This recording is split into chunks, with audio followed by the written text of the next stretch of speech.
27 minutes after the hour, Scientology has some prominent followers and some very vocal critics, but now some of those critics are anonymous, taking their campaign to the internet. CNN's Kareen Wynter explains.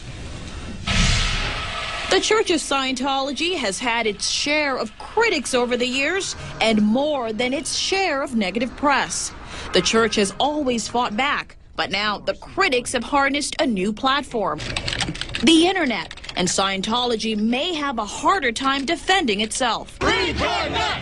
Reconnect! Groups like this one, called Anonymous, are using cyberspace to challenge the church. We are anonymous. We are Legion. The group's postings on YouTube generated heavy traffic. We want you to be aware of the very real dangers of Scientology. Anonymous recently staged protests in several cities, alleging, among other things, the church tears families apart, something the church denies. They don't care who you are, they disconnect you from your family. The group is made up of a growing coalition of anti-Scientology activists. Some say they're former Scientologists.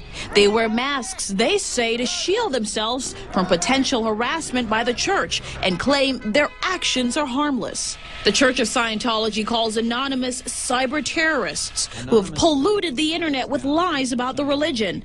And that's not all. January 2008, a message from Anonymous is sent to the Church of Scientology. The church released this video to the media alleging Anonymous made thousands of harassing phone calls to church members, including death threats. Anonymous says it has waged an online war against Scientology, but says it's not guilty of any hate crimes. It's a categorically false accusation. We want change, but through peaceful methods. The FBI told CNN it's investigating whether the group's online videos cross the line between free speech and illegal activity.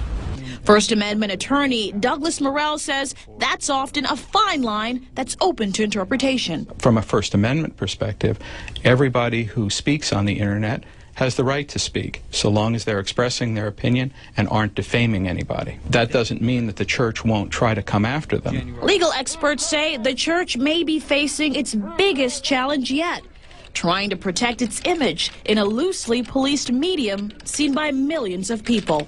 Kareen Wynter, CNN, Hollywood. Well, we're going to get reaction now from a representative of the Church of Scientology. Tommy Davis is a spokesman for the church, and he joins us live now from our Los Angeles bureau. Mr. Davis, thanks for getting up early. The Church of Scientology refers to Anonymous as a group of cyber terrorists. They say they're simply protesting the church and that they're harmless. You know, John, the reality on it is that in our case, we're dealing with things like, 96 death threats, bomb threats, acts of vandalism, these kinds of things that are very destructive and very harmful. And we have to take measures on our part to ensure the protection of our facilities and our parishioners and their physical well-being as a general rule. When you're talking about this group and referring to them as cyber terrorists, these are the kind of people who, put together imagery intended to cause epileptic seizures and then hacking into the Epilepsy Foundation's website and throwing it up there, trying to cause people to have epileptic seizures. And they do these kinds of things for laughs, and they say this themselves. You are leveling these accusations at this group. The FBI, which is looking into it, says it has found nothing to connect this group Anonymous with what you're talking about, or death threats against members of the church. The FBI at this point says it has no reason to believe that charges would be leveled against this group. Well, I disagree, and that's definitely not the case. I mean, you talk to local law enforcement, you talk to the Justice Department, there are definitely ongoing investigations. But, really the issue is that these things happen, we report them to law enforcement, it's really in the hands of law enforcement to prosecute them for their hate crimes, and we leave it to them for that.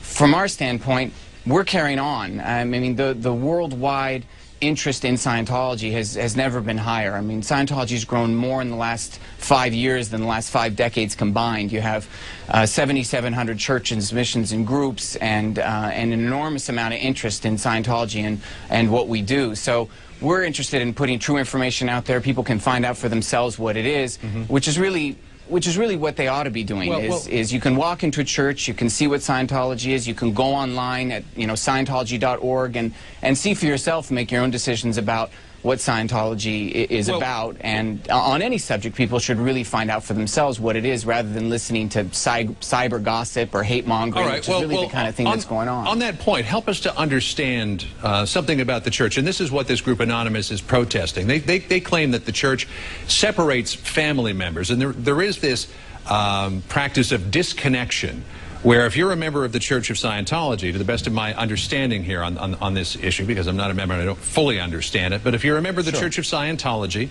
and someone in your family or a friend or your spouse is skeptical or critical of the Church of Scientology, you are supposed to disconnect yourself from that person. And Jenna Miscavige-Hill, who is a niece of the church's leader, David Miscavige, says that happened to her, which is the reason she left the church a couple of years ago, and she now has a website bringing together former members of the Church of Scientology to talk about issues like this. Well, first of all, this is a perfect example of how the internet turns things and twists things. There's no such thing as disconnection as you're characterizing it, and certainly you have to understand. Well, what is disconnection? Scientology is a new religion. You have the majority of Scientologists in the world, they're first generation, so their family members aren't going to be Scientologists and this kind of thing. And Scientology absolutely mandates, and it's really part of the code of being a Scientologist to respect the religious beliefs of others. So certainly someone who's a Scientologist is going to respect their family members' beliefs. And, what is and we consider family to be a building block of any society. So anything that's characterized as disconnection or this kind of thing, it's just not true. There isn't any such policy that in the church that's dictating who people should or should not be in communication with. You know, it just doesn't happen. People also talk about secrecy surrounding the Church of Scientology, and there are reports that only 10% of church members know the real origin story of the church, and they say that would be like if 90% of the members of the Catholic Church were not allowed to read the book of Genesis. Is that true? Absolutely not. I mean, it's so untrue. It couldn't be further from the truth. And again, I'll say it again. I mean, the best thing for people to do is they really have to find out for themselves. They can walk into a Church of Scientology. There's informational displays that they can go through on their own, see videos about what Scientology is. Here. Or go to the website, Scientology.org, and there's over 82 videos, I mean 3 hours of content that describes what Scientology is, what we believe. You can hear Scientologists talking about their own faith. Right. Well, quickly, it's really that open of an activity. Help us to understand here, Mr. Davis, what is the basic belief of the Church of Scientology? Well, I mean, that could fill the Encyclopedia Britannica in terms of what Scientology is about and what it does. I think the better way for me to answer that question is to say, what can Scientology do?